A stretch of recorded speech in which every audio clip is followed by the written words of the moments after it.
This is a Religica production. Religica. Hello and welcome back to Religica. My name is Karsten Kahoot. You've probably heard me on these intros a few times. I'm usually doing the editing, usually behind the scenes. But today I am here, I'm present with Dr. Michael Reid Trice. How are you? I'm good. Thanks for being here. There we go. We're going to do this a little bit different on this one. This is going to be more of an introspective on Religica as a whole, the motivations behind it, the people behind it. You have definitely heard Dr. Michael Reid Trice asking the questions before, but now this is going to be a chance for him to go a little bit more long form with it, and we're excited about where this one could go. So with that, hello. Hello. Yeah, I think you're right. It's odd to be on this side of it. I'm usually telling everyone on the other side, just be comfortable. It's informal. You don't prepare. Just be yourself. And now here I am in that very position. So with that, let's put you on the spot. That's great. First question, can you tell us about yourself? I was born in Frederick, Maryland. I was raised in Albuquerque, New Mexico, and I studied in Germany, where I wrote my PhD dissertation on how we understand cruelty and systemic injustices in society. I worked in death penalty appellate process in North Carolina and for a federal judge in Washington, D.C., and then decided the law is not for me. So I decided to pursue this trajectory of the influence and role of religion in society, and I was interested in all kinds of different religions. And that's how I arrived to where I am today. I went through Chicago and a few other destinations before landing eventually in Seattle, where I work and teach and live. And for years, I worked in interreligious dialogue, and I could say a word about that later. It was both satisfying and really deeply unsatisfying in other ways that I'd like to maybe tell you a little bit about. But now I'm a product of the Pacific Northwest of the United States. There we go. Birkenstocks and all. Oh, you bet. As much flannel as I can put on my body. There we go. So with all of your background in mind, what was your main motivation for starting Religica? I don't know if I started Religica as a kind of laboratory experiment or if it started if it started more deeply in my experiences. I worked for years in interreligious dialogue, worked with people from Zoroastrianism, Buddhism, Hinduism, and Christianity more and more. And for a long time, the strategy has been, and I think continues to be, that interreligious, that dialogue between religions is where you kind of have representatives of one next to representatives of another, and then you have those representatives speaking together in some informal or formal capacity. I did that for a number of years, but there's something really deeply unsatisfying about it. And one of the reasons it is because as human beings, we don't exist encoded in religion like that. We exist in stories instead, and we exist in the values that are deeply laden in those stories that are really not able to be, especially in our own age now, fully coerced into one particular religious stream. You can ask anyone listening now, do you have members of your own family who are married to those from different spiritual, philosophical, or religious traditions? And 70% will say, yeah. If not in their immediate family, then they're distant. So a formal interreligious dialogue doesn't get at where people live. And where they live and where their stories exist is really at the heart of pluralism. And pluralism for me is that dynamic, generative space where all of those stories from different cultures, ethnicities, includes gender, it includes meaning making broadly, they all either work harmoniously or there's a cacophony, but either way, they have to confront or engage each other. And for me, that meant that all of that stuff out there that we refer to, all those values and stories and songs and literature and people and the generations of people, both who have lived and are yet to live, all of that is what I would call Religica. And it comes from this Latin phrase, religare, of to bring or to bind together. Not in coercive ways, but we're naturally kind of networked together as human beings. So Religica is about, it's the name of this laboratory, this experiment, but it's also the name of who we are out there, human beings looking for deeper meaning, trying to network with one another, seeking that in our lives in a daily way, whether they be privately or in our work environments. And all of that is what I mean by Religica. In some ways, it finds all of us.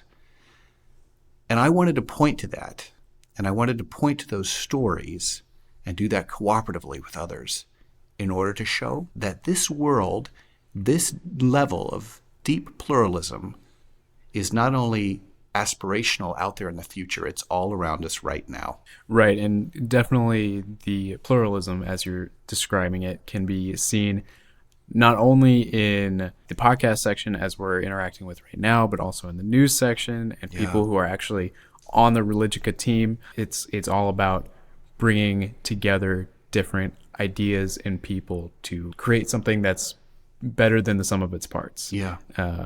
Which has been successful, as I would describe it. Well, I'm glad you say that, because I think one of the things that absolutely one of the things that inspires me the most is that this entire effort exists in different ways. It's connected to a university, but it has people associated with it who have nothing to do with university education. And a lot of those people, as you know, come from all different walks of life. And for me, that's absolutely inspiring. It means none of us has an angle on all of the truth, but the truth itself arrives in the dialogue. We all bring that with one another in the gifts we give to the Religica platform. So this has been one of the more inspiring times of my life. I feel like I'm learning so much more than I'm giving in all of this. Absolutely. Kind of in that vein, talking about people from different walks of life and everything, obviously you walked a lot of different paths leading up to this in terms of what you were doing professionally. What would you say in the course of your career has been most helpful to your work at Religica? There are so many things to choose from, and I think I always think about the listener. I mean, we have to ask ourselves these questions, like, when was the moment of pivot that created something new in your life? And for me, this something new happened prior to the Religica. I think it happened for me when I became a step-up dad. You know, I have a daughter. She's my step-up daughter. I'm her step-up dad. So we stepped up into each other's lives, and I think that experience of being responsible at the formational level for another human being who you love and who you want to see them thrive in the world. We do that with nieces and nephews and other members of our community or our family. I mean, all of us have these younger lives around us that we bear some responsibility for. And I think the pivot for me, in terms not so much of a career, but maybe as a vocation, which is to say, that thing that I do, not because I'm paid for it, but because I love it, because I have a passion for it. That's what I mean by vocation, like that thing that just calls me into the world. We all have those moments. And one of those things that I think calls me into the world is being a step-up dad to this 13-year-old who is discovering the world around her. And I have certain responsibilities. So what are those? Well, we all have a responsibility to be what the world really needs us to be. And my world includes these young lives that, and in particular my stepdaughter, that I have a responsibility to. I think that's motivation enough to get up and make change in the world. And Religica feels like the right kind of change for the moment.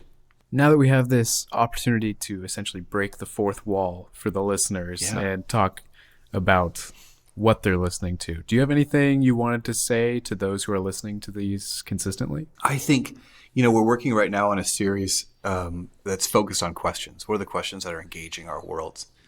And I want listeners to know that every one of their questions is really important to the direction that this is all moving in.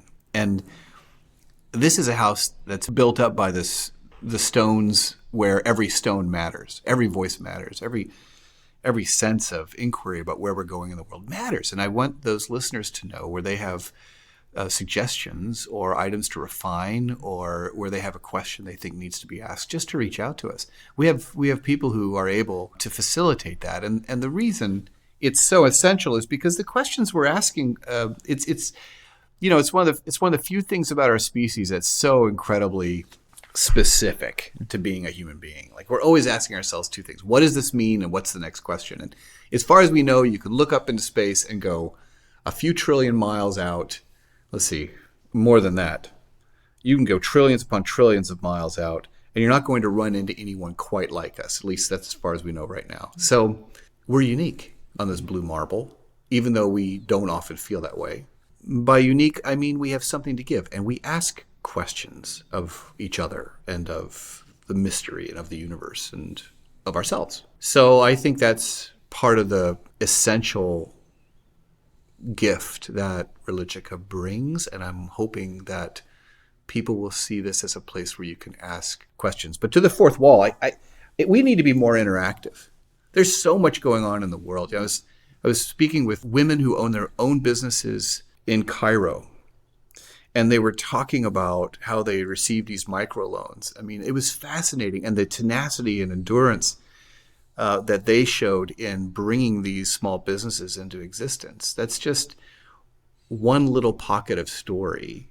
It's all around the world where you can find these people who, taken on their own terms, provide an incredibly robust sense of what they're doing in the world and why it matters. And Religica needs to be able to do all we can to frame that in a way that respects those people and amplifies those stories to others in other parts of the world where they don't have access to those stories, but do now. So this is a focused lens. I often talk about Religica as being post-cynical.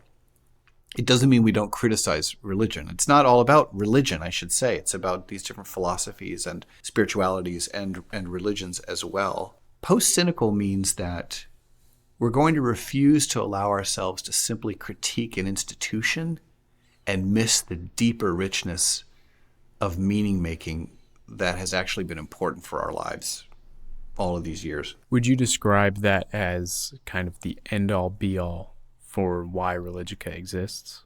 I want it to be a place where people can grow, where they can ask deeper questions, where they can encounter one another in ways they haven't anticipated. And I think it's a place where you can experience connection to others and even to the sacred in a post-institutional age without being threatened by the differing perspectives of others. And on that note, I think we're going to take this to a close. If I can add a personal note here, first of all, thank you to everyone who tunes into these. We're greatly appreciative of it, and we're excited to continue to build this community into the future.